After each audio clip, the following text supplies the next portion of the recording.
LATD Nation, we are once again back in the studio as always with another review. This is probably the first music review we've done in I don't even know how long. Months.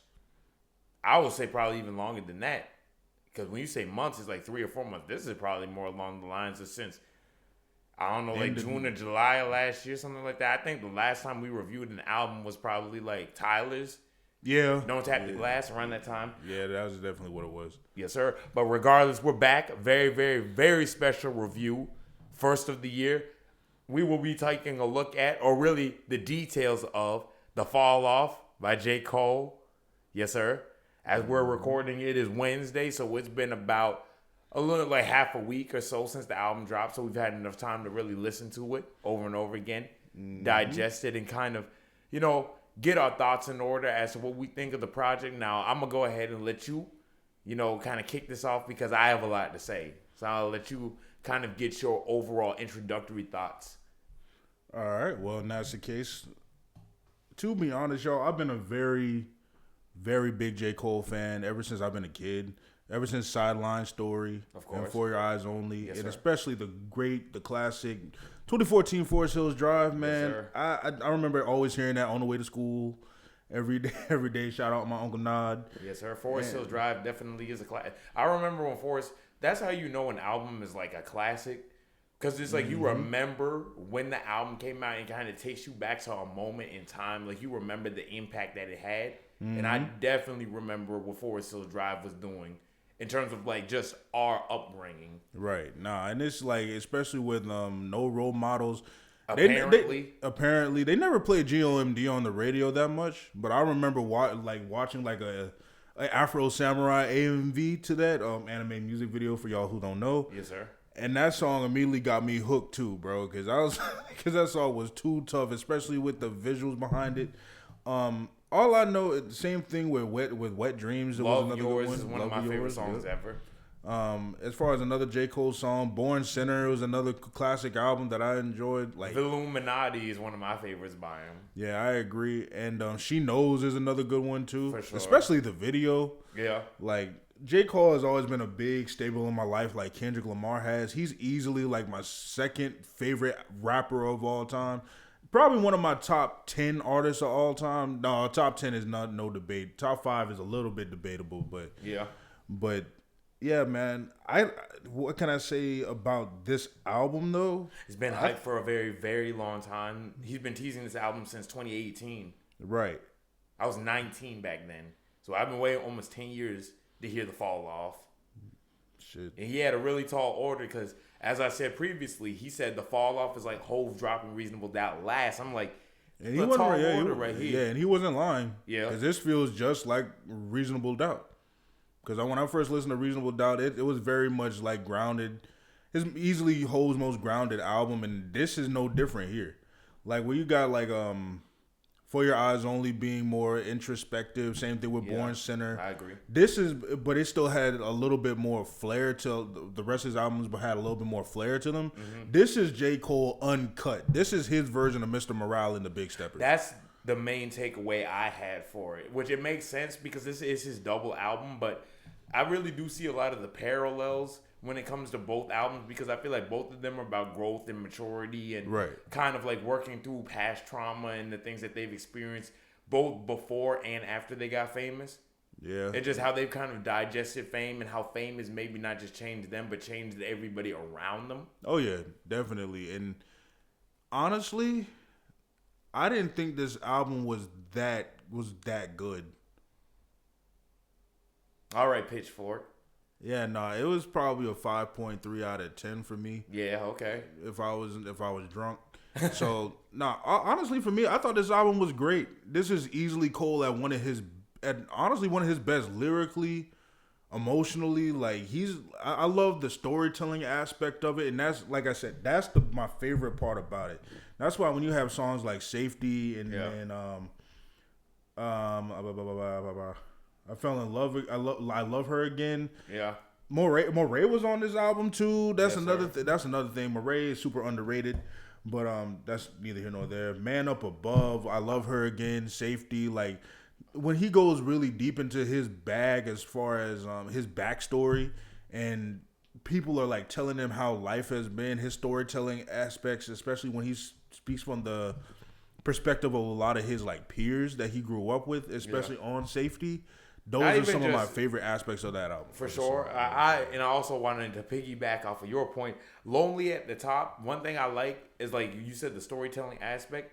I really like how introspective that was, because it's kind of him talking about how he's finally gotten to the level that he's always wanted to, but at the cost of that being that he's watched all of his heroes and all the people that motivated and inspired him to do it either fade away into irrelevance, or they're not what they once were artistically, or they don't have that passion anymore. Truth be told, you could say that Cole is, well, from your definition of this, you could say that Cole kind of sees himself as immortal in a way, because if y'all know in like different types of like superhero media, being immortal is like a gift and a curse. You live forever, but you live to see the people that you love and people that you looked up to or admired pass away while you're still here. Yeah. And you remember everything. So Cole, it definitely takes that route for me. Yeah.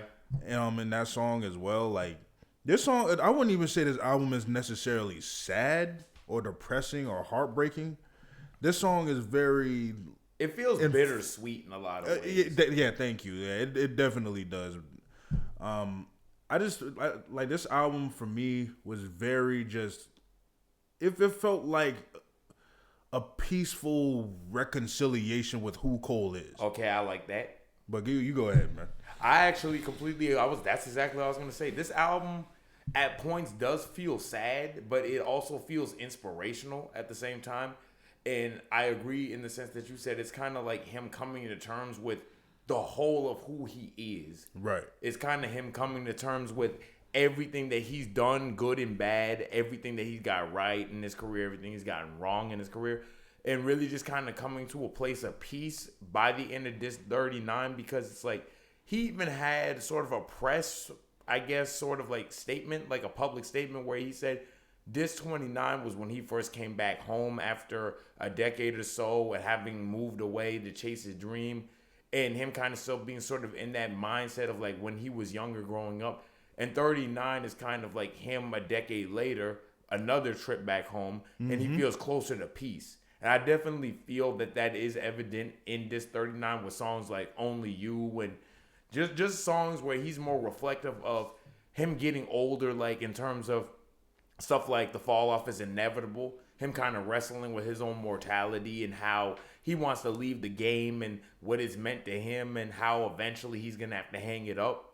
And I feel like I said, Only You, that's kind of an ode to his relationship with his wife and how he's been there with her through all the ups and downs, all the harshest times. He said something along the lines of, I thought I was strong until I saw you, the birth of my sons. And something like that, where he's just kind of more reflective. He's kind of more in a space of really like growing up, growing older, kind of getting out of that mentality. Because this 29, and I mentioned this to you off camera, the way it starts off is kind of like that going to California or going to Carolina, sort of that sunny, sort of picturesque vibe.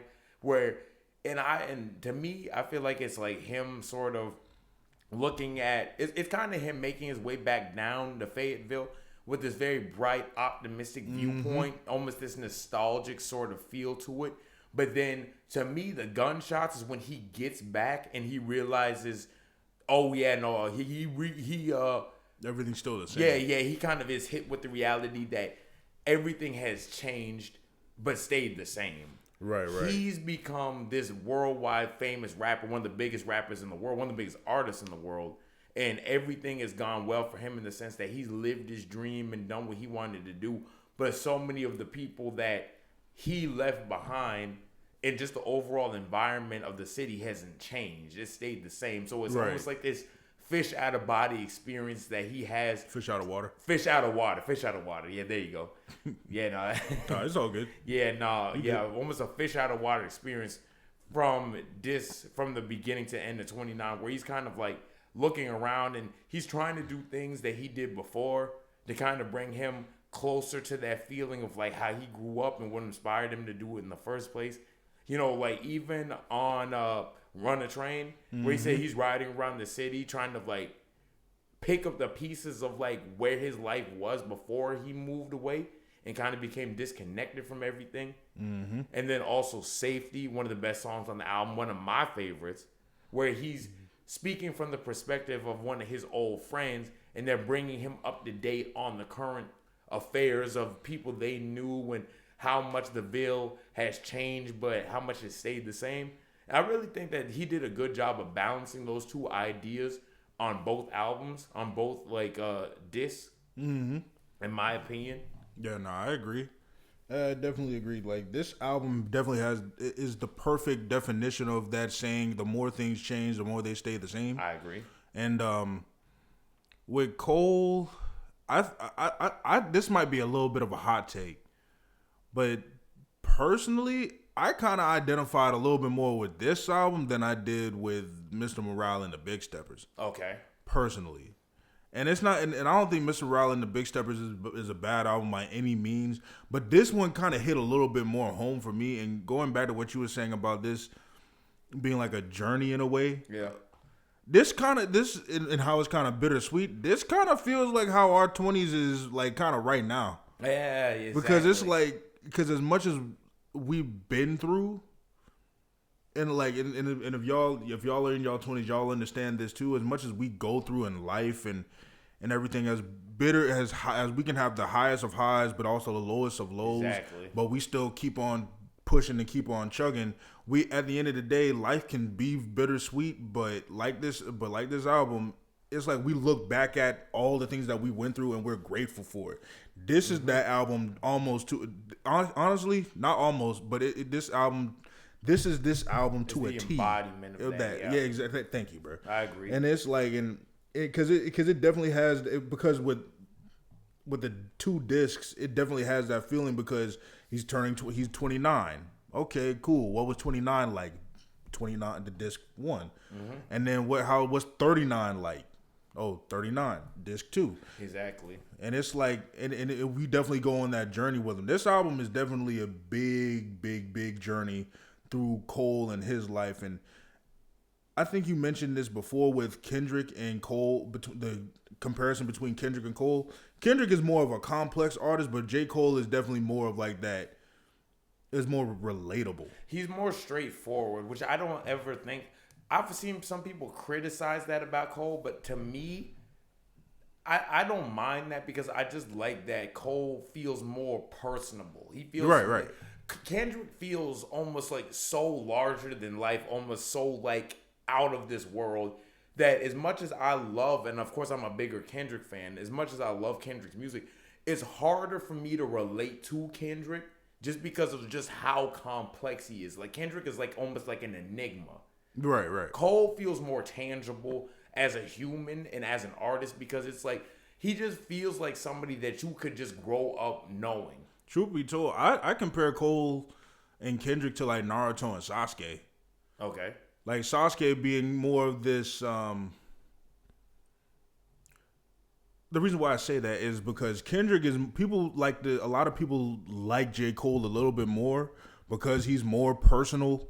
He's more for like, I wouldn't say he's more for friendship or anything like that, but Cole seems more grounded, more down to earth, kind of like how Naruto is. You know, friendship matters to him, people matter to him, you know what I'm saying? But Kendrick, like Sasuke, is a little bit more complex than that. Yeah. You know, I think they have similar ideals, especially towards the end of the series, but I think how they want to accomplish it is completely different. Thank you, because that helped me too, because it's like Kendrick seems more like a loner. Like, he seems more of like he gonna do what he do and he gonna go home. Cole seems more like he's gonna at least stick around in like the gym and watch a basketball game or something in like a real, not a beat up hoodie, but in a regular hoodie wearing regular clothes. Like, if you didn't know it was J. Cole, you would thought it was just a regular cat going to watch like a game. That's what just I'm saying. As an example. He's always had that tangible feeling too, which I know that's a meme that, J. Cole is so humble, but I think that's part of what people love about Cole is that this artist that has accomplished so much but has never felt Hollywood or has never felt industry. He just is. He's such a titan, but he's never really felt like out of reach the way that Kendrick and Drake do, Right. in my opinion. Exactly. And I think that this album, not to cut you off, Nah, you good. I think this album it really embodies that. I think this album really is a celebration of his entire career. Just like everything definitely. that is Cole, you're getting on this album. So if you weren't a J. Cole fan before, this might not convince you, and this might not be the album that really kind of shifts your perspective. But if you're somebody who's been a Cole fan, and I've been a Cole fan for the least amount of time out of the other of the big three, but I've come around to really appreciate Cole's artistry and how each member of the big three brings something completely different. Like each one's music has a different purpose to it. I agree. I think Cole is the missing link between the two, in my opinion. Definitely. Because Cole has hit on a lot of the topics that Kendrick has as he's gotten older and gotten like more further down in his career. But if you listen to earlier Cole, he was more akin to Drake in terms of like his subject matter and kind of how he would talk about stuff, because people forget Cole. I mean, Cole used to really be on not ignorant stuff, but he wasn't as conscious as he came to be over time. No, definitely not. He was definitely young and dumb at one point. Yeah, the difference between him and Drake is that Cole was just a tad bit quieter about it. And Cole grew up. That's another thing. No, I mean, at least okay. I'll put it like that. Cole and Drake at the time. Okay, yeah. Drake was more like he gonna party and bullshit. He gonna let you know. Cole is just gonna tell you that he's into partying and bullshitting, but he just don't a lot of the time. But Cole's not gonna post how extravagant the lifestyle is and how he's with a different girl every night and he's at a different club in a different city. Drake is going to let you know that. And Drake has been letting us know that since we were in middle school. Right. And that's all he's let us know over the course of almost a 20-year career. Yeah. And that's why people get on Drake the most, because it's like he hasn't really like grown up. He hasn't really aged with his audience the way the other two did. Right. But still, people especially, still and that's evident on this album especially. But with that being said, I still think that he still makes good music for like a younger audience too. He do. Because it's like, cause still Nokia is still just as, I won't say like crude, but Nokia is still just on that same type of timing that it was back when he dropped Take Care. Yeah. And the thing is, but I don't know. It's like the music has gotten less serious. Purposeful. Yeah, exactly. Serious, yeah. To me, Drake feels like a parody of himself now. Oh, word. That's how I look at Drake nowadays. Because if you listen to like Nothing Was the Same and Take Care, this felt like a more serious artist that was really like about his craft and really trying to really make meaningful, impactful albums. Now everything that he does feels like it's TikTokification music. It's just him just trying to get buzz, and like I say, he parodies himself. It's like he doesn't even take himself serious anymore. Yeah, and that's the sad part with Drake. But like I said, back to Cole though, of course. Yeah, of course, man. But yeah, man. The only gripe I can give about this album, first of all, I think the album's overall great. But the only gripe I can give it, and I forgot exactly what I said, but the best part about this album, the thing that's the best about this album is also what's bad about it. Well, what's the worst part about it? Not bad, but what's the worst part about it is what is also the best is he kind of stays in that one and stays in one lane, you know? His lane that he's pretty much operated with his entire career. I wouldn't even say that. I'd say from a production standpoint as well. Oh, okay, I got you. Because with him, every song kind of has the same tone, and that is a good thing. This album is very consistent with the tone, with its subject matter, of course. Yeah. With its subject matter, its tone, it's feeling the vibe that it wants you to give. But I mean, this could be somewhat of a bad take.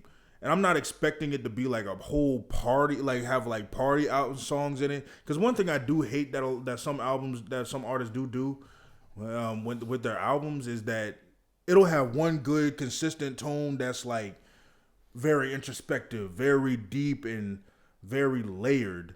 But then out of nowhere, they'll have a song about shaking ass in there. Yeah, and that's what this album doesn't have. Mm-hmm. But I feel like there should have been a little bit more variety in the production. Like there could have been at least more energy in some cases. Okay. But I understand that's probably where Cole was going with.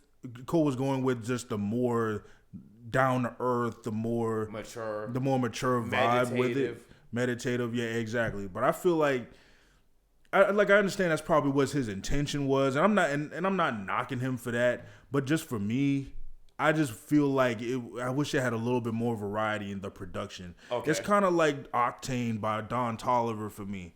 Just went number one. Shout out to Don Toliver. Yeah, and I love Don Toliver. Shoot, Rosary is one of my favorite songs of the year so far. But that's the thing. Every song on that album kind of sounds like Rosary to a degree. Yeah. To a degree. It's still a good album. It's a standout to me though at the same time. Yeah, it's just exactly. It's just like how on with Don Toliver, how Hearthstone Psycho, how Lovesick, Life of a Dawn, Heaven or Hell had a bunch of variety in their his tracks and everything, and how they attack different sort of on the albums respectively. Like they tackle different things with different speeds and different sounds and everything. I wish that kind of had this here. Okay, I can you feel what I'm saying? Yeah, no, definitely. That's a fair criticism. For me, I agree with that, but it's not necessarily a knock against the album per se. But I can understand because personal preference wise, it could have benefited from some more higher energy songs, but at the same time, that's not necessarily what the idea of the fall off is anyways. Right. So it makes sense, but that is something that I could definitely say is a valid criticism. Yeah. If that's how you feel about it. But I will say top to bottom lyrically, this is one of, if not his strongest overall performance. Just as an overall project, I definitely feel like this is the through line of the improved Cole that we've been hearing in terms of like the lyricism as of like the last 5 to 7 years or so. Right. Where he's just been on this crazy feature run where he's been killing everything. So I definitely feel like this album is the equivalent of that in full. I agree. So I do appreciate that, of course. I'm sorry, I'm going to cut you off. I will say this though, to add a little bit more to my gripes with the album. Yeah. What I mean by more variety is like, you know how on Forest Hills Drive you had Love Yours, sounds different. Apparently sounds different. And then you had GOMD sounds different. I wanted more of that on Wet Dreams, right? Yeah, it was a more it's still varied project, right? In the sound wise, yeah, it kind of had more to offer for everybody. I think this album is almost so specifically for a J. Cole fan that I wouldn't say it alienates the audience because J. Cole is still a massive artist, but at the same time, it doesn't have as much of a commercial appeal or accessibility as something like, I don't know, like Forest Hills Drive. Yeah, because Forest Hills Drive, you had a bunch of hits. You had Love Yours,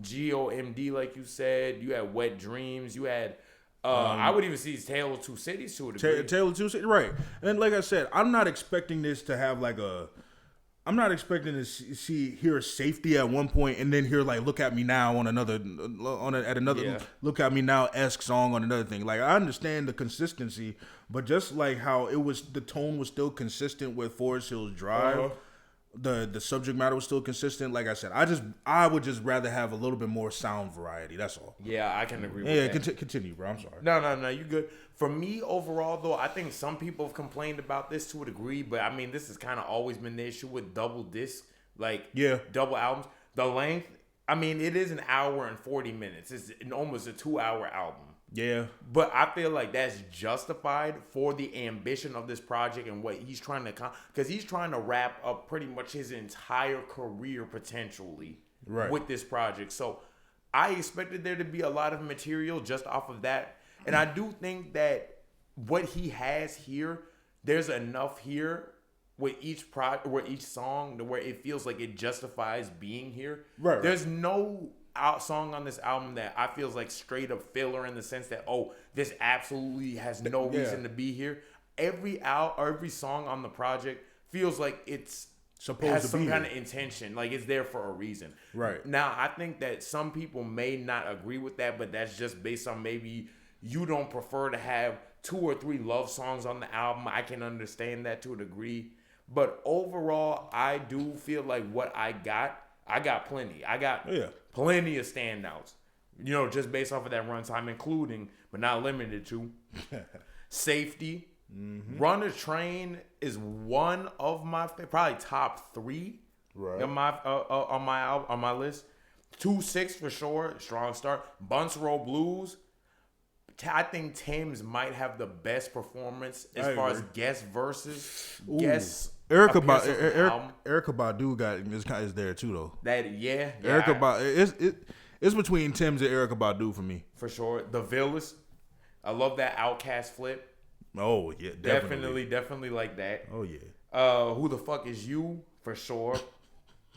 Drum and bass, that's probably top 3 as well. The Fall Off is Inevitable. That was the first song that he released. Kind of teasing this project.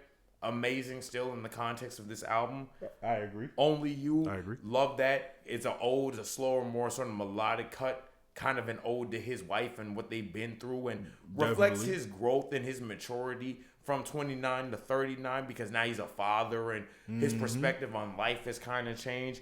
Because on, say, Drum and Bass on 29, he's going to the club and he's trying to do the same stuff that he's been doing. He's trying to, potentially get with a girl that he almost had, in his words, before the Bentley, and then he sees her outside the club, tries to talk to her, and then the let out, it leads into that, where like shots are fired or whatnot. But by the time he's 39 on disc 2, he's more reflective, and it's like on disc 29 to me, it seems like he's more of in an immature phase still in terms of how he views and perceives women. He's kind of like, his relationship with women is still kind of surface level, especially in the context of him having that newfound fame. But by 39, he's realizing the one woman that's always been there for him and the woman that's always had his back, and really like he's fought through all these things to get to this point with. So he kind of has realized what's important. He's kind of left the hoes, quote unquote, behind. Right. And that's also evidence. I mean, yeah, that's actually an accurate way to put it, really. And then I would also say, another great song, I don't even think I have this written down. One of your highlights was that Love Her Again. Great, allusion to hip. I always love when artists do like these metaphorical songs where they kind of put like these illustrations, like these allusions or something. Like homecoming. Yeah. Exactly. Like homecoming on graduation. It's a very good example. Yeah, no, I like how that's like. Said I'm windy and I like to blow trees and Yeah, exactly. That's his relationship with his hometown, Chicago, and this is his relationship with hip hop. I guess. Shout out Kanye. I guess. Shit, I guess. Continue. We ain't even have to say the nigga name, but hey, I digress. For people who didn't know. But yeah, I think overall, what's all here, you can argue that there's a lot of material that kind of retreads and repeats ground, but it's all done in a way where there's something new that he offers with it every time. Yeah. Okay. Yeah. That's me personally. Yeah, no, I got you. Yeah, features, as I mentioned, are Ray Thames. Phenomenal. My favorite was probably her. Future is a close second on Run a Train. And he doesn't really do too much on that. But one thing I've noticed about Future is that we think of Future as almost kind of this surface level artist that kind of only talks about drugs and hoes and the club and partying. But I love when artists place Future on albums like this that are kind of more intentional, have more substance to them. Because, for example, his feature last year on The Weeknd's album, it was Giving Up on Me. Great feature. Right. Like, it really does show Future is a very diverse talent, and he is capable of doing different things with different songs and different production. Another good example. Sorry to cut you off. No, you good. Another good example, especially for me, was on Telekinesis by Travis Scott. Yeah, because when you hear Travis Scott, because when you hear Travis Scott and Future featuring Travis Scott featuring Future, you expect it just to be another club banger. Yeah. To be honest, because this Future. Yeah. But that song really showed his adaptability, because he starts going into like things that have bothered him on the track too, and how he's trying to be better in certain cases. Facts. I wonder how a conscious Future album would sound.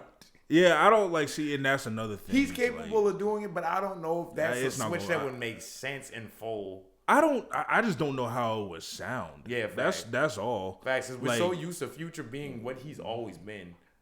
it's he could make a switch like Designer did, not to get off topic. Oh yeah. He could make that type of switch, but I feel like that would be too jarring, especially for what he's been doing his whole career. it's kind of like Lil Wayne making a whole conscious album. Yeah. Like maybe one or two songs like he did with How to Love and on Mirror, but a whole conscious project, album with Yeah. That's I feel like that's how that would go. Exactly. But yeah, shout out Future. He's got 2 great features on this because he's on Bunks Road Blues, another one of my favorites. gosh, like I said, amazing. And he was great on that. His vocal. The funny thing about Future is that you can say Future arguably cannot sing in a higher register. Oh hell no! But Like, it still hits for some reason. And for some reason, it's no, you good. Because even giving up on me, I can't even say I don't know how to love anymore. Like nigga, LOVE. who told this nigga he can sing? Shit. I'm like, well, I mean, when he was on Used to This with Drake, he sounded pretty good there, even with the auto tune. The lower register Future is good. Like when he sings in like a lower, more like his normal register, but when he tries to like stay there pitch, that's when it's like you kind of feel like the cracks in his like he's very limited as a vocalist. But like I said, I don't know. He's like the best bad singer because like even when he does it, it's still fire. I don't know what it is. It really is. Like it still hits to me. It's if like almost Drake, any other artist tried to do that, I'd be like, what is this nigga doing? Yeah, like even with on that song Love or whatever that he was on, Love, like it sounded bad, but it was like it got some type of ring to it. You gotta listen to that song that he did on YSL's project Slime. That was Slime. What was that? That wasn't Slime Season. That was Slime. Man, what was that album, man? It came out in 2021. It was like YSL's whole label. And he's got a song on there. I forgot it too. I know what you're talking about. Yeah, it was like had like a green background and it was everybody on there. Yeah, everybody on it, excluding the YSL dog, the green dog. Which they even seized him in the Rico the album that I came and saw was on. Yeah, exactly. That and Ski. Yeah, but back to the point though. But yeah, overall the features are well placed, well used. Cole has always been very limited in terms of who he'll work with, who he'll place on the album, and it is kind of disappointing that we didn't get Jid. Oh yeah, I forgot that I was expecting Jid the whole, but I understand why Jid isn't necessarily on this project. But at the same time, it's like we've been asking for this for years. And that's I feel like a Jid feature would have brought it up a little bit more. And the thing is that I wouldn't have so much criticism for the sound if Jid was on it, you know. And I think the thing also is that it's like people argue, well, I wanted to hear him go back and forth lyrically with Jid, but I don't know how much sense that would have made in the context of the project. That makes sense too. That's probably why he didn't make it. But at the same time, Jid has proven himself to be versatile enough to where I feel like he could have at least gotten one of the hooks or choruses of this thing. Oh yeah, definitely. Because you look at Cody Blue 31, for example, or even Of Blue on the new album. Like that's a perfect example. I really think he could have had some kind of spot on this thing. And ain't no way from a rapping perspective, not just singing, ain't no way from Melt My Eyes See Your Future by Denzel Curry. The little verse that he had on there would have fit this perfectly. Yeah, that same type of tone, you know. But I mean, it is what it is. I'm sure at some point we can get some Jid and Cole. I hope. I mean, we got it on Off These, so that was almost 10 years ago. I mean, still, and Jid has only gotten better as an artist since then. So it's like, damn. I mean, but still, Cole too. I mean, but still, shit. But I mean, Cole did say that he was dropping the project. It's a Boy. When he like teased out like his career trajectory, like project wise, he had It's a Boy, Off Season, Ben Drop Fall Off just came out. So It's a Boy is supposed to come out. So maybe it'll have Jid. Hopefully, bro. But with that being said, overall, my personal rating is I give it an 8 out of 10. Same. He did exactly what he needed to do. This album to me definitely did live up to the hype. And if this is his last album, I think he went out really with a bang. I mean, he pretty much gave you what you would expect or want from a Cole But project. why not a 10 for you though? I don't know. Maybe because it's a little bit too safe in terms of like what Cole has always been as an artist. It doesn't really tread too much new ground aside from the improved lyricism. Yeah. So on that end, I'll probably give it a lower rating just off of that. But what's here is so well executed that's why it's at an 8 for me. Yeah, I feel you. It's the same case here.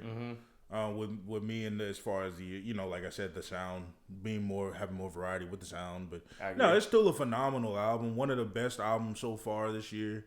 Easily one of the best mainstream hip hop albums we've had in a minute. How you feel? Like, do you think it holds a candle to Rocky? Oh, for sure, it's better than Rocky. Okay, well, and I love Don't Be Dumb. We really might need to talk about that at some point. Oh yeah, we probably should have when it first dropped. I mean, we could do like a little like Saturday morning recap video or something like that. But yeah, I enjoyed Rocky's project. But this right here for me, I had more expectation on it. Yeah. Even though I love Don't Be Dumb. Don't get that misconstrued. I love that project. But if anything, two of my favorite rappers both gave me great projects. Both of them been absent. So off the top of the year, I'm getting 2 albums that both lived up to the hype from 2 of my favorite rappers ever. I ain't mad. Right. And now Baby Keem is supposed to be dropping next week. Thank Yes, God, so we definitely be talking about that. But yeah, overall, I mean, that's pretty much my opinion. I don't really have anything left to say. Yeah, same here. Yes, sir. With all that being said, man, I've been Jay. Rodney. We've been LATD. We got more videos coming soon. More album reviews coming soon. Stay tuned. God bless you. Look at the details. I hope you enjoyed the video. Peace. Yes, sir.